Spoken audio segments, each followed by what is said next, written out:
Assalamualaikum warahmatullahi wabarakatuh. Kami dari kelompok 4 yang beranggotakan saya, M. Hamzah Firdaus, Anggi Rahmatia, dan Sisi Karunia Utami. Pada kesempatan kali ini, kami akan memaparkan hasil diskusi kelompok kami dan mengajak teman-teman untuk berdiskusi bersama. Berikut adalah pemaparan materi-materi yang akan kami sampaikan. Assalamualaikum warahmatullahi wabarakatuh. Nama saya Anggi Rahmati, NPM 1951020012. Baik, di sini saya akan menjelaskan tentang pengertian ekonomi syariah. Pengertian ekonomi syariah secara etimologis berasal dari bahasa Yunani, yaitu oikos yang artinya rumah tangga dan nomos yang artinya peraturan atau hukum. Sedangkan syariah merupakan istilah yang digunakan untuk aturan-aturan yang berlandaskan hukum Islam. Sedangkan pengertian dari ekonomi syariah sendiri merupakan pembahasan kaitan antara aturan-aturan dalam aktivitas pemenuhan kebutuhan manusia dengan aturan yang bersumber dari wahyu ilahi. Selanjutnya, B. Dasar ekonomi syariah. Ada 3 aspek yang sangat mendasar dalam Islam, yaitu yang pertama, aspek akidah atau tauhid, yang kedua, aspek hukum atau syariah, dan yang terakhir atau yang ketiga ada akhlak. Ketika seseorang memahami tentang ekonomi Islam secara mendalam atau secara keseluruhan, maka ia harus mengerti ekonomi Islam dalam 3 aspek tersebut. Ekonomi Islam dalam dimensi akidahnya mencangkup atas 2 hal. Yang pertama, pemahaman tentang ekonomi Islam yang bersifat ilahiyah, dan yang kedua, pemahaman tentang ekonomi Islam yang bersifat rabbaniyah. Segala pembahasan yang berkaitan dengan ekonomi Islam sebagai ekonomi ilahiyah berpijak pada ajaran tauhid uluhiyah. Adapun pembahasan tentang ekonomi Islam sebagai ekonomi rabbaniyah berpijak pada ajaran tauhid rububiyah. Selain aspek akidah dan syariah dalam ekonomi Islam, satu aspek lagi yang menjadi nafas bagi tumbuhnya ekonomi Islam, yaitu aspek moral atau sering juga disebut dengan akhlak. Akhlak ini yang selalu menjadi spirit dalam setiap aktivitas yang terbangun di dalamnya.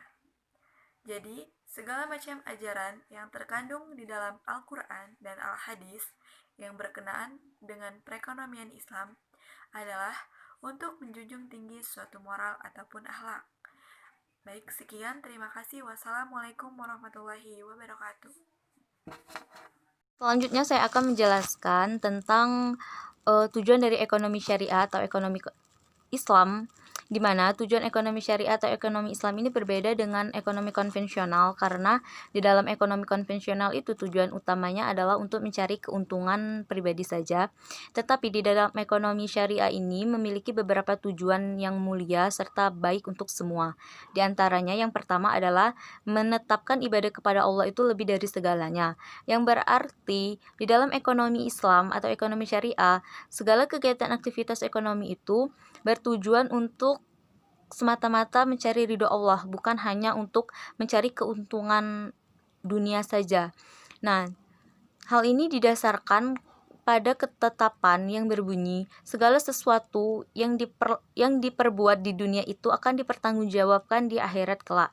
Nah, selain itu, jika kita melakukan aktivitas ekonomi didasarkan kepada ibadah kepada Allah, maka kita akan mendapatkan lebih banyak keuntungan daripada kita yang melakukan aktivitas ekonomi itu diniatkan hanya untuk mencari harta saja. Karena jika kita melakukan kegiatan aktivitas ekonomi didasarkan kepada ibadah kepada Allah, maka kita akan mendapatkan 2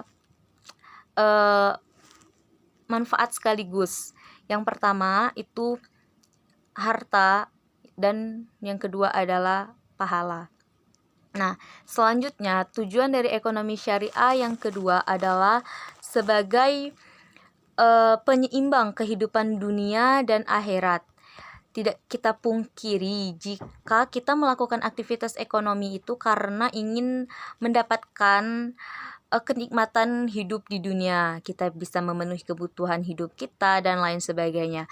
Namun di dalam ekonomi Islam, di samping kita mencari uang untuk memenuhi kebutuhan kita tidak lupa atau kita tidak boleh lupa untuk menyiapkan kebutuhan kita di akhirat, menyiapkan kehidupan kita di akhirat kelak, karena kehidupan yang kekal adalah kehidupan di akhirat yang tidak boleh kita lupakan.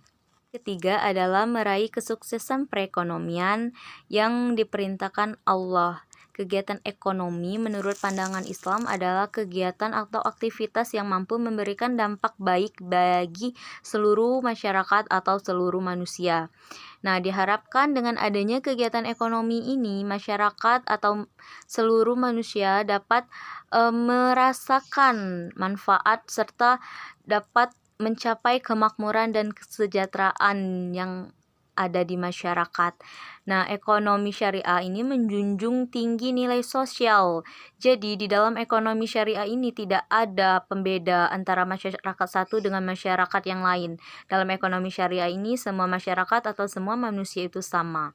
Pada dasarnya, prinsip ekonomi syariah ini adalah untuk meningkatkan kemaslahatan, bukan kemudaratan. 4 adalah untuk menghindari kekacauan dan kerusuhan, di mana kita tahu bahwa hampir semua negara yang memiliki kekuasaan penuh atas kegiatan perekonomian itu adalah pemerintah negara tersebut. Jadi perlu diadakan pengawasan terhadap kinerja pemerintah agar tidak seenaknya sendiri dalam mengelola atau mengatur kegiatan perekonomian yang ada. Karena apabila suatu negara yang pemerintahannya itu mementingkan dirinya sendiri, bukan mementingkan masyarakat atau mementingkan semua, maka akan timbul kapitalisme di dalam negara tersebut. Nah, hal ini akan memicu terjadinya kehancuran atau kerusakan pada negara tersebut. Nah, untuk itu tujuan dari ekonomi syariah adalah untuk membentuk suatu pemerintah yang mampu mengatur atau mengelola sistem perekonomian itu secara baik, adil, dan benar agar semua masyarakat bisa merasakan keadilan dan kesejahteraan dimanapun dia berada. Nah, kemudian karakteristik ekonomi syariah. Karakteristik dari ekonomi syariah ini meliputi 3 aspek, yaitu akidah, akhlak, dan asas hukum atau muamalah. Yang ketiganya ini secara asasi dan bersamaan mengatur perekonomian dalam Islam. Kemudian karakteristik ekonomi Islam ini diantara lain, yang pertama harta kepunyaan Allah dan manusia sebagai khalifah. Yang kedua yaitu ekonomi terikat dengan akidah, syariah atau hukum dan moral. Yang ketiga keseimbangan antara kerohanian dan kebebasan. Yang keempat, ekonomi Islam menciptakan keseimbangan antara kepentingan individu dan kepentingan umum. Kemudian kebebasan individu dijamin masyarakat oleh Islam. Yang keenam itu negara diberi wewenang turut campur dalam perekonomian Islam. Kemudian yang ketujuh, bimbingan konsumsi Islam melarang orang yang suka kemewahan dan bersikap angkuh terhadap hukum karena kekayaan. Yang kedelapan, petunjuk investasi tentang kriteria atau standar dalam investasi.